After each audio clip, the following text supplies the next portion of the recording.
tikrųjų geras ir žaidžiu prieš savo gimtąjį miestą Šiaulius, tai pirmas varžybas prieš Šiaulius ir faina iš tikrųjų. Geras varžybas.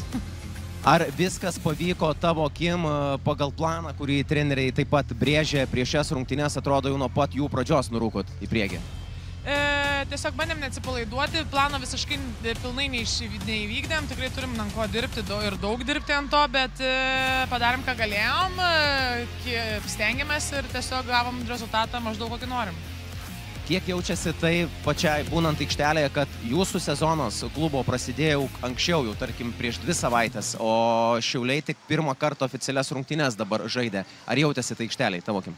Na, nežinau, tiesiog mes gal labai buvom susikoncentravę dėl Eurolygos atrankos ir taip gavos, kad pačios svarbiausios sezono varžybos mums buvo sezono pradžioje ir tai retai būna ir turi bandyti įgauti tą geresnę formą, bet gal tiesiog, pirmos varžybos ir Šiauliam ir aš manau, jos tikrai dirbs ir nėra bloga komanda, tikrai yra gera komanda ir turi gerų žaidėjų ir manau, tikrai matysim geresnį rezultatą ateityje.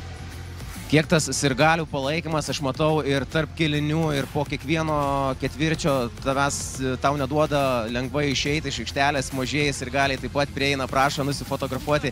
Kiek širdį glosto čia Lietuvoje šitas? Jo, labai faina, iš tikrųjų matyti, kad ateina ir jaunieji sirgaliai palaikyti ir tikrai malonu matyti tos plakatus ir taip toliau ir širdį suspaudžia, bet kad taip ir toliau ir daugiau vaikų, kad ateitų tikrai palaikyti mūsų ir ypatingai Eurocup'e, kai bus varžybos ir kitos sezono moterų lygos varžybos, tai tikrai lauksim palaikymo, bet ne tik iš mažųjų, bet ir Vilniečių taip pat. Ugne, nežiūrint į rezultatą ir šių rungtynių baigti, koks jausmas grįžti į Active Vilnius areną, kur buvo tavo namai?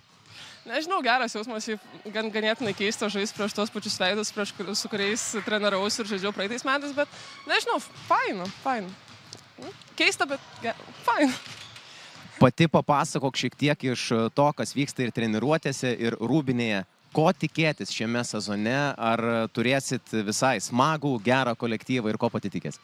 Tai mes jau turim labai gerą smagų kolektyvą, tikrai manau, kad mūsų ta komandos chemija tikrai yra žiauriai gera ir šitą komandiškai, tai mes, gerai, pirmas blynas gal šiek tiek prisvilo, bet manau, kad mes tikrai dar galim ir parodysim žymiai geresnį krepšinį, negu buvo šiandien. Ar turite gal ne tiek tikslus, kiek norus, kaip šiame sezone atrodyti ir pasirodyti? Aš manau, kad mes norim, aišku, pasirodyti kuo geriau, iškovoti kiek įmanoma daugiau pergalių ir manau, mes tą ir padarysim. Sakau, reiks tik gerai, kad gavom tokį varžovą pradžiai, gavom daug geros medžiagos, iš ko galėsim pasimokyti ir į ką daugiau dėmesio treniruotis skirti.